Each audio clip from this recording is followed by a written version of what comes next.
السلام علیکم ورحمۃ اللہ وبرکاتہ۔ آج آپ کے سامنے حضرت خدیجہ رضی اللہ عنہ کی فضیلت بیان کروں گا۔ یہ وہ خاتون ہیں جنہیں اللہ رب العالمین نے سلام بھیجا۔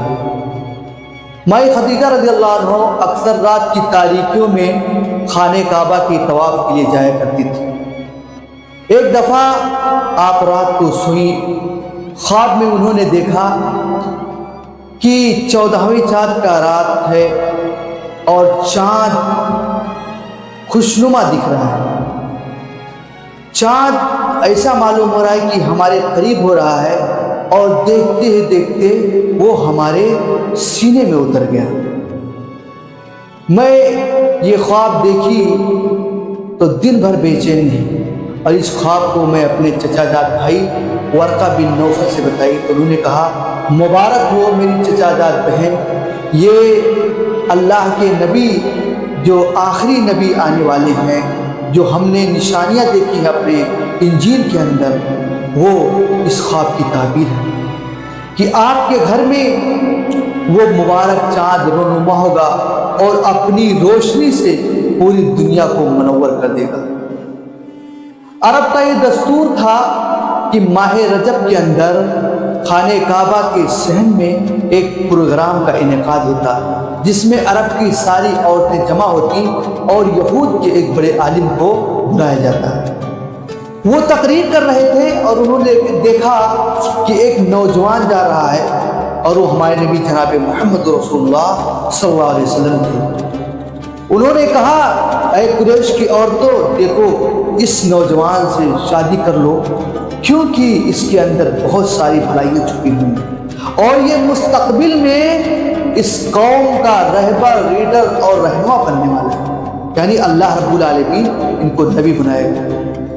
جب مائی خدیجہ رضی اللہ عنہ نے یہ سنا، اس بات کو سنی، تو یہودی عالم کو اپنے گھر پہ مدعو کیا اور پوچھا کہ آپ کو کیسے پتا کہ یہ کیا نام ہے، آخری نبی ہے؟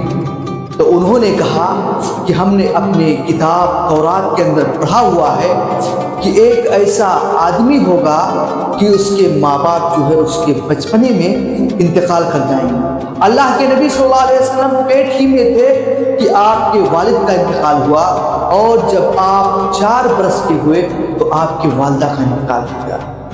تو مائی خدیجہ رضی اللہ عنہ کو یہ یقین ہو گیا کہ یہ وہی ہیں، تو سوچ میں پڑ گئی اور انہوں نے کہا، اپنے غلام کو بھیجا کہ جاؤ اللہ کے نبی صلی اللہ علیہ وسلم کو یہ پیغام دو کہ میرا تجارتی مال لے جا کر کے شام میں بیچ کر آئیں اور جو بھی منافع ہوگا پوری امانتداری کے ساتھ ان کو دوگنا دیا جائے۔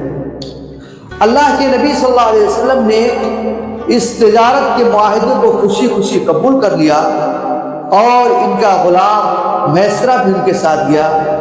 ماشاءاللہ تجارت کی سفر میں بہت زیادہ برکت ہوئی، اور اللہ کے نبی صلی اللہ علیہ وسلم نے جب آیا تو پورا کا پورا حساب دے دیا۔ حضرت خدیجہ نے جب یہ امانت داری اور صداقت دیکھا تو بہت خوش ہوئی، اور انہوں نے آپ صلی اللہ علیہ وسلم کو نکاح کا پیغام بھیجا۔ تو اللہ کے نبی صلی اللہ علیہ وسلم نے اپنے چچا کے ساتھ جا کر کے اس نکاح کو جو ہے قبول کیا، اور حضرت خدیجہ رضی اللہ عنہ کے ساتھ جو ہے نکاح ہوا۔ اللہ کے نبی صلی اللہ علیہ وسلم پوری زندگی مائی خدیجہ رضی اللہ تعالیٰ عنہ کے ساتھ بہت ہی حسن اخلاق کے ساتھ گزارے، بڑا اچھا سلوک کرتے تھے۔ زندگی بھر جب تک آپ باحیات تھی کوئی دوسری شادی نہیں کی، اور آپ کے انتقال ہو جانے کے بعد بہت ہی مغموم رہتے تھے اور آپ کی سہیلیوں سے بہت اچھا برتاؤ کرتے تھے۔ مائی خدیجہ رضی اللہ عنہ ایک ایسی بیوی ہے کہ جناب محمد رسول اللہ صلی اللہ علیہ وسلم کو ہر موڑ پر مدد کیا۔ جب آپ کو نبوت ملی آپ گھبرا گئے، یہی وہ خدیجہ ہیں جنہوں نے آپ صلی اللہ علیہ وسلم کو تسلی دی کہ اللہ رب العالمین آپ کو ضائع و برباد نہیں کرے گا۔ آپ یتیموں کے والی ہیں، غلاموں کے مولا ہیں، بے کسوں اور بے کسوں کا سہارا ہے، آپ بیواؤں کا سہارا بنتے ہیں، اللہ رب العالمین آپ کو ضائع نہیں کرے گا، کیونکہ آپ غریب لوگوں کا بوجھ اٹھاتے ہیں۔ یہ ایسا کام ہے کہ آپ کو کوئی تکلیف نہیں پہنچا سکتا۔ میرے بھائی اور دوستو، یہ صفات جمیلہ تھی حضرت خدیجہ رضی اللہ عنہ۔ یہ آپ کی سیرت اور کردار کا ایک چھوٹا سا حصہ ہے جو میں نے آپ کے سامنے پیش کیا ہے۔ اللہ رب العالمین سے دعا ہے کہ امت کی مائیں اور بہنیں کہ حضرت مائی خدیجہ رضی اللہ عنہا کو اپنا آئیڈیل اور نمونہ بنائیں اور ان کی زندگی کو اپنانے کی کوشش کریں۔ السلام۔